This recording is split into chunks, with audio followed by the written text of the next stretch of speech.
Hello friends, welcome to my channel. SLVS folk song channel ద్వారా మీ ముందుకు వస్తున్న కేసిరెడ్డి శ్రీనివాసులు. నేను తెలంగాణ ఫోక్ సాంగ్ పండు వెన్నెల రోజు అందాల జాబిల్లి అనే పాట రాసి పాట పాడడం జరిగింది. నేను పాడిన పాటకు ప్రేక్షకుల ద్వారా మంచి ఆదరణ లభించింది. అదేవిధంగా కొత్తగా సినిమా కథ రాశాను. అది ఎందుకు రాయవలసి వచ్చింది అంటే, నేను చిరంజీవి గారి అభిమానిని. చిరంజీవి గారిని, పవన్ కళ్యాణ్ గారిని ఒకే తెరపై చూడాలి అనే ఒక కోరికతో ఈ కథ రాయడం జరిగింది. నేను రాసిన కథను నా అభిమాన హీరో చిరంజీవి గారికి చెప్పాలి అనే ఆశతో కొన్ని రోజులు ఎదురు చూశాను.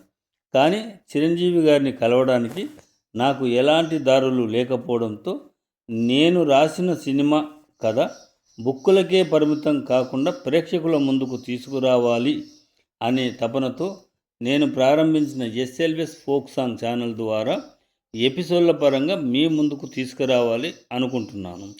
కొత్తగా ఛానల్ ప్రారంభించిన నన్ను మీరందరూ ప్రోత్సహిస్తారని కోరుకుంటూ ఈ ఛానల్ చూసిన వారందరికీ నా హృదయపూర్వక ధన్యవాదములు.